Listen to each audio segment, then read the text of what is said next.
The U.S. military carried out massive precision strikes on the three. ইরানে হামলা চালাতে যুক্তরাষ্ট্রকে গোপনে অনুরোধ করেছিল ইসরায়েল। যে কথা সামনে আসেনি এতদিন, সেটাই এবার ফাঁস হয়েছে আন্তর্জাতিক গণমাধ্যমে।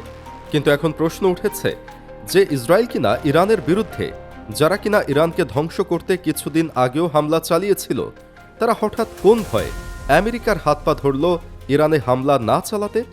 চলুন জেনে আসা যাক আজকের বিশ্লেষণে। Israel's Prime Minister Benjamin Netanyahu is expected to meet Donald Trump in the US. Washington is issuing threats. American troops good at is always keeping all of his options. মধ্যপ্রাচ্যের রাজনীতি এখন এক অদ্ভুত সমীকরণের মধ্যে দাঁড়িয়ে আছে। এই মনে হচ্ছে ইরানের পাল্লা ভারী, আবার এই মনে হচ্ছে ইরান বুঝি এবার গেল। যুক্তরাষ্ট্র কিংবা ইরানের মধ্যে যুদ্ধের কোনো ঘোষণা নেই, কিন্তু তবুও পরিস্থিতি দেখে মনে হচ্ছে যুদ্ধের প্রস্তুতি একদম স্পষ্ট। পেছনে যুক্তরাষ্ট্র কলকাঠি নাড়লেও এই উত্তেজনার কেন্দ্রবিন্দুতে রয়েছে ইরান ও ইসরায়েল। কারণ ইরানের সমস্যাটা যত না যুক্তরাষ্ট্রের, তার চেয়েও বেশি ইসরায়েলের অস্তিত্বকে ঘিরে। বিশ্লেষণ ভিত্তিক আন্তর্জাতিক ম্যাগাজিন মিলিটারি ওয়াচ ম্যাগাজিনের একটি বিশ্লেষণে বলা হয়েছে, ইসরায়েলের প্রধানমন্ত্রী বেনিয়ামিন নেতানিয়াহু যুক্তরাষ্ট্রকে ইরানের বিরুদ্ধে বড় আকারের সামরিক হামলা থেকে বিরত থাকতে চাপ দিচ্ছেন গোপনে। এর কারণ হিসেবে ম্যাগাজিনটি সরাসরি উল্লেখ করেছে ইরানের ক্রমবর্ধমান ও ভয়ঙ্কর ক্ষেপণাস্ত্র সক্ষমতা। সেই বিশ্লেষণে বলা হয়, ইরান বর্তমানে এমন একটি ক্ষেপণাস্ত্র ভাণ্ডার গড়ে তুলেছে যা শুধু ইসরায়েল নয়, বরং পুরো মধ্যপ্রাচ্যে অবস্থানরত মার্কিন সামরিক ঘাঁটিগুলোকেও মুহূর্তে হুমকির মুখে ফেলতে পারে। ইরানের এই মিসাইল শক্তি এখন আর কাগজে হিসাব বা ভবিষ্যৎ সম্ভাবনা নয়, এটি একদম কার্যকর অবস্থায় প্রস্তুত আছে এবং পরীক্ষিত এবং বাস্তব সামরিক সক্ষমতা। আর এই বাস্তবতাই নেতানিয়াহুকে চিন্তিত করে তুলেছে। মিলিটারি ওয়াচ স্পষ্ট করে বলছে, ইরানের বিরুদ্ধে বড় ধরনের সামরিক হামলা মানেই হবে একটি নিয়ন্ত্রণহীন প্রতিক্রিয়ার সূচনা। সেটা গড়াতে পারে তৃতীয় বিশ্বযুদ্ধেও।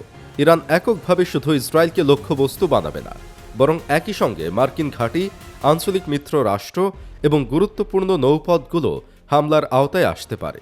এই পরিস্থিতিতে যুদ্ধ দ্রুত আঞ্চলিক সীমা ছাড়িয়ে বহুজাতিক সংঘাতে রূপ নিতে পারে, যার রাজনৈতিক, সামরিক ও অর্থনৈতিক মূল্য পৃথিবীর জন্য হবে ভয়াবহ। মূলত অতীতে ইসরায়েল যেভাবে সীমিত আকারে বিমান হামলা বা গোপন অপারেশনের মাধ্যমে শত্রু রাষ্ট্রকে চেপে রেখেছে, ইরানের ক্ষেত্রে সেই কৌশল কার্যকর এখন আর তেমন একটা হবে না। কারণ গত কয়েক বছরে ইরানের সামরিক কাঠামো অনেক বেশি বিস্তৃত হয়েছে, গভীরভাবে সুরক্ষিত করা হয়েছে এবং গোপনে রাখা হয়েছে। স্বয়ং যুক্তরাষ্ট্র এখন ইরানের সামরিক সক্ষমতা সম্পর্কে অবগত নয়। বিশেষ করে ইরানের পারমাণবিক কর্মসূচি সম্পর্কে যুক্তরাষ্ট্রের হাতেও নেই পর্যাপ্ত তথ্য। এমন বক্তব্য শুধু মিলিটারি ওয়াচের একক পর্যবেক্ষণ নয়, যুক্তরাষ্ট্রভিত্তিক থিঙ্ক ট্যাঙ্ক র্যান্ড কোঅপারেশনের সাম্প্রতিক বিশ্লেষণেও একই ধরনের সতর্কবার্তা দেওয়া হয়েছে। র্যান্ড বলছে, ইরানের সামরিক কৌশল মূলত ডেটারেন্স বাই পানিশমেন্ট, অর্থাৎ এমন ভয় সৃষ্টি করা যাতে শত্রু প্রথম আঘাত হানার সাহস না পায়। র্যান্ডের এক সিনিয়র বিশ্লেষকের মতে, ইরান জানে তারা প্রযুক্তিগতভাবে যুক্তরাষ্ট্র বা ইসরায়েলের সমকক্ষ নয়, কিন্তু তারা নিশ্চিত করতে চায় যে যুদ্ধ শুরু হলে এর মূল্য হবে রাজনৈতিকভাবে অসহনীয়। আর এখানেই ইসরায়েলের মূল দুশ্চিন্তার জায়গা, কারণ ইসরায়েলি সামরিক ও গোয়েন্দা মহলে এখন সবচেয়ে বড় আশঙ্কা একটি মাল্টি ফ্রন্ট যুদ্ধ। যদি ইরানের সঙ্গে সরাসরি সংঘাত শুরু হয়, তাহলে শুধু তেহরান নয়, বরং লেবাননের হিজবুল্লাহ, সিরিয়া ও ইরাকের ইরান সমর্থিত মিলিশিয়া এবং ইয়েমেনের হুথিরাও সক্রিয় হয়ে উঠতে পারে। এতে ইসরায়েলকে একসঙ্গে একাধিক সীমান্তে যুদ্ধ করতে হবে। আর এভাবেই নিজেদের মাল্টি নেটওয়ার্ক গড়ে তুলেছে Iran. International institute for strategic studies এই প্রসঙ্গে বলেছে, ইসরায়েলের প্রযুক্তি সক্ষমতা অত্যন্ত উন্নত হলেও দীর্ঘস্থায়ী বহু ফ্রন্ট যুদ্ধ তাদের জন্য বড় একটি চ্যালেঞ্জ। বিশেষ করে ইরান প্রযুক্তিতে পিছিয়ে থাকলেও সামরিক দিক দিয়ে এগিয়েছে। ইরান যদি ইসরায়েলের বেসামরিক অবকাঠামো ও শহরগুলোতে ক্ষেপণাস্ত্র হামলা চালায়, তবে ইসরায়েলের রাজনৈতিক চাপ দ্রুত বাড়বে। এই বাস্তবতা ইসরায়েলের রাজনৈতিক নেতৃত্বকে আরও সতর্ক করে তুলেছে। চমকে দেওয়ার মতো আরেকটি তথ্য সামনে এনেছে বিবিসি ও ফাইন্যান্সিয়াল টাইমস। তারা জানিয়েছে, ইরান গত কয়েক বছরে শুধু ক্ষেপণাস্ত্র নয়, ড্রোন ও সাইবার যুদ্ধের সক্ষমতাতেও বিপুল অগ্রগতি করেছে। সৌদি আরবের তেল স্থাপনায় ড্রোন হামলা কিংবা মার্কিন নৌঘাঁটিতে হুথিদের আক্রমণ, এই ঘটনাগুলোই তার অন্যতম উদাহরণ। ইরান দেখিয়েছে যে সরাসরি যুদ্ধ না করেও শত্রুর ওপর তারা কিরকম বড় ধরনের চাপ সৃষ্টি করতে পারে। এই প্রক্সি ওয়ারফেয়ার কৌশল ইরানকে আরও বিপজ্জনক করে তুলেছে বিশ্বমঞ্চে। কার্নেইস এন্ডোমেন্ট ফর ইন্টারন্যাশনাল পিসের বিশ্লেষকরা বলছেন, ইরানের সবচেয়ে বড় শক্তি হল তাদের ধৈর্য।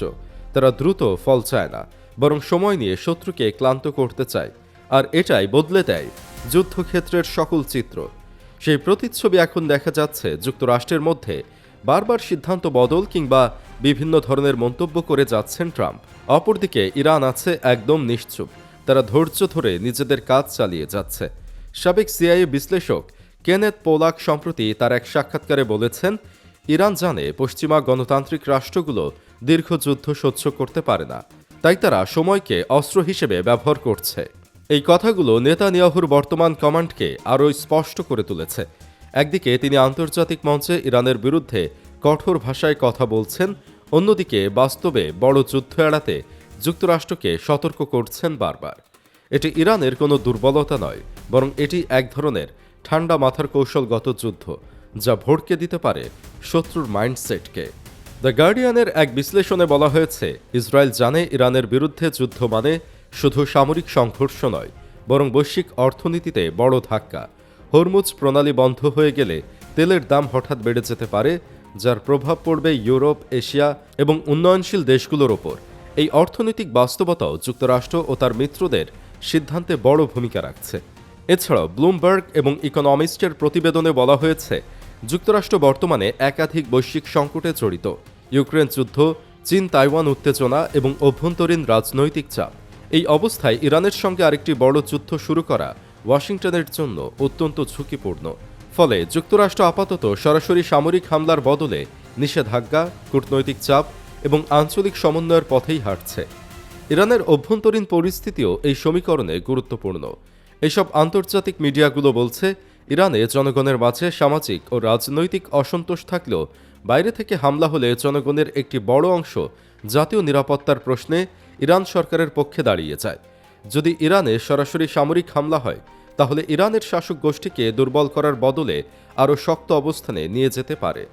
অর্থাৎ জনগণ তখন খামেনি প্রশাসনকে আরও বেশি করে সাপোর্ট করবে। তাই সব মিলিয়ে বর্তমান পরিস্থিতি একটি সূক্ষ্ম ভারসাম্যের ওপর দাঁড়িয়ে আছে। ইরান যুদ্ধ চায় না, কিন্তু যুদ্ধের জন্য সম্পূর্ণ প্রস্তুত। ইসরায়েল যুদ্ধের কথা বলে, কিন্তু যুদ্ধের পরিণতি নিয়ে গভীরভাবে শঙ্কিত।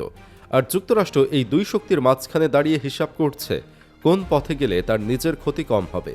আন্তর্জাতিক গণমাধ্যমগুলোর বিশ্লেষণ এই পুরো বাস্তবতাকেই এক বাক্যে তুলে ধরেছে যে, ইরানের ক্ষেপণাস্ত্র শক্তি এখন শুধু একটি সামরিক সক্ষমতা নয়, এটি একটি রাজনৈতিক অস্ত্র, যা বড় শক্তিগুলোকেও সিদ্ধান্ত নেওয়ার আগে থামিয়ে দিচ্ছে।